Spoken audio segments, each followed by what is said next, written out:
कई घटनाओं में विश्वास का भी हनन हो जाया करता है। यहाँ पर पति का पत्नी के ऊपर विश्वास होता है, वह टूट जाता है कई बार, और पत्नी का पति के ऊपर, पति का पत्नी के ऊपर होता है। दोनों के विश्वास कई बार टूट जाया करते हैं और फिर यहाँ पे विश्वास का कलंक माथे पर लगकर और फिर घटनाएं बड़ी बड़ी हो जाया करती है समाज के अंदर। आज की घटना भी कुछ इसी तरह की है। एक पत्नी ने अपने पति का पहले तो विश्वास तोड़ा और फिर ऐसा कांड किया, एक छोटे से 14 साल के बच्चे के साथ उसने बहुत ही बुरा कांड किया। दोस्तों, यहाँ पर पूरी घटना सुनोगे तो आप भी दंग रह जाओगे, परेशान से हो उठोगे एकदम से। आखिर क्या हुआ था इस घटना के अंदर, पूरी सच्चाई जानने के लिए वीडियो को अंत तक जरूर देखिएगा।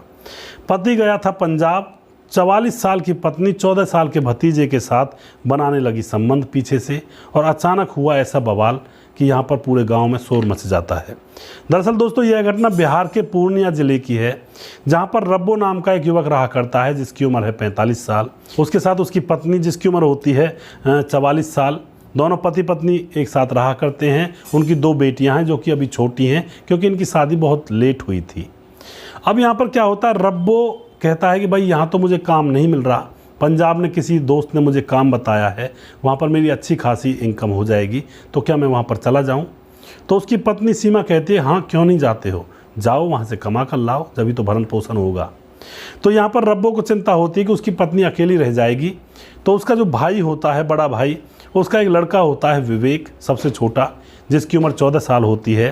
तो अपने भाई के घर जाता है और भाई से कहता है कि भाई साहब, अपने छोटे लड़के विवेक को आप मेरे घर सुला दिया करना रात को, क्योंकि मेरी पत्नी अकेली है, दोनों बच्चियां अकेली हैं।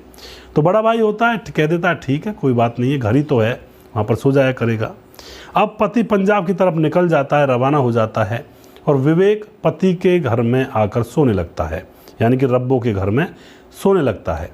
धीरे धीरे जब कुछ समय गुजरता है तो जो सीमा होती है उसको तन्हाइयाँ काटती हैं, और अकेली औरत, वो कहते हैं कि औरत, किसी औरत के घुटने में दिमाग होता है, उसके भी घुटने में ही दिमाग था। तो यहाँ पर जो है सीमा थी, वह अपने भतीजे की तरफ ही उल्टी सीधी नज़रों से देखने लगती है, और यहाँ पर भतीजे से अब वह संबंध बनाने की कोशिश करती है। भतीजा बच्चा ही था, उसके साथ जब वह संबंध बनाने की कोशिश करती है तो उसको मज़ा आता है और इन दोनों के संबंध बन जाते हैं। अब ये संबंध रोज़ रोज़ के बनने लगते हैं। धीरे धीरे कुछ समय गुजरता है तो वह कुछ ऐसी एक्टिविटी करते हैं कि वह लोगों के सामने भी नहीं शर्म करते हैं। तो आस पड़ोस के गाँव के लोगों को पता लग जाता है उनकी इस प्रेम कहानी के बारे में। दरअसल दोस्तों, ऐसा होता है, घर के अंदर अगर कोई घटना घटती है तो कई बार घर वालों को पता नहीं होता है, बाहर वालों को पहले पता चलता है। घर के अंदर कोई इंसान खराब होता है तो उसके बारे में बाहर वालों को पता पहले चलेगा, घर वालों को तब पता चलता है जब कांड हो चुका होता है। ऐसा ही इस घटना में होता है। यहाँ पर जो विवेक था उसके पिता को पता नहीं चला, और ना यहाँ पर जो सीमा थी उसके पति को पता नहीं चला, लेकिन पीछे से कांड यहाँ पर हो रहा था। गांव वालों को पता लग जाता है, और गांव वालों में से कोई एक रब्बो के पास फ़ोन कर देता है और उसको बता देता है कि तुम्हारी पत्नी तुम्हारे भतीजे के साथ ही काला मुँह करती है।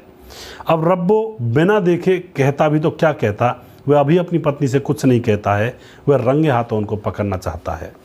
अब दोस्तों, यहाँ पर क्या होता है, रब्बो को पता तो चल ही गया था, और अब पति बिना बताए एक दिन रात के समय अपने गांव पहुंच जाता है, और वहां जाकर अपने घर में छुप करके उतर जाता है, और चुपके से अपनी पत्नी के कमरे में झांक कर देखता है। तो उसकी पत्नी उसके भतीजे के साथ नग्न होकर संबंध बना रही थी। दोस्तों, वह ज़ोर ज़ोर से चिल्लाने लगता है, पूरा गांव इकट्ठा हो जाता है और पूरे गांव को उनकी करतूत बता देता है वह। और फिर सुबह होती है, सुबह पंचायतें होती हैं, और पंचायत में वह जो व्यक्ति होता है रब्बो, वह अपने भतीजे से ही अपनी पत्नी की शादी करवाने की अपील करता है। लेकिन उसकी पत्नी रोने लगती है कि मैं इससे शादी कैसे कर सकती हूँ। तो पति कहता है कि तू इससे शादी नहीं कर सकती, तो तू इसके साथ संबंध कैसे बना सकती है, तूने संबंध ही क्यों बनाए। तो यहाँ पर पूरे गांव का भी यही फैसला होता है कि जब भाई इसका मन इस भतीजे में लग रहा है तो इसकी शादी कर दो। भतीजे के माँ बाप होते हैं, वे बड़े परेशान होते हैं, क्योंकि पंचायत का फैसला था, भतीजे ने किया भी ऐसा ही था। तो यहाँ पर सर्वमान्य वह फैसला हो जाता है और उस भतीजे के साथ उस औरत की शादी कर दी जाती है, यानी कि माँ समान औरत की। तो ऐसे ऐसे कांड इस देश और दुनिया के अंदर हो जाते हैं। दोस्तों, सावधानी से रहें, सतर्कता से रहें, और मैं खासकर उन औरतों से कहना चाहता हूं जिनके ऊपर जब तक लगाम रहती है तब तक तो वह बड़ी सीधी सादी भोली भाली होती हैं, लेकिन जब लगाम उनके ऊपर से हट जाती है तो अपना रूप, विकराल रूप दिखा देती हैं, सभी को, समाज को, अपने घर वालों को, गाँव वालों को। लेकिन सब औरतें ऐसी नहीं होती हैं।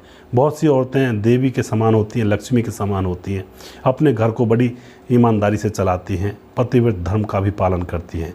वो भी औरतें ही होती हैं दोस्तों। तो यहाँ पर आप क्या कहना चाहोगे? अपनी बच्चियों को संस्कार ऐसे दें जो कि सामाजिक हों, जिससे कि समाज का ताना बाना जो है ये बिगड़े ना, और सावधानी से अपने बच्चों की परवरिश करें जिससे कि वो बड़े होकर ऐसा कृत्य ना करें। अगर आपको हमारा वीडियो अच्छा लगता है तो उसको शेयर ज़रूर कर दिया करें। अगला प्रोग्राम बहुत जल्दी फिर से लेकर आऊँगा किसी सच्ची घटना के ऊपर। तब तक आप खुश रहें, सावधान रहें, रिश्तों की अहमियत को समझें, बुरे कृत्यों से बचें। जय हिंद, जय भारत।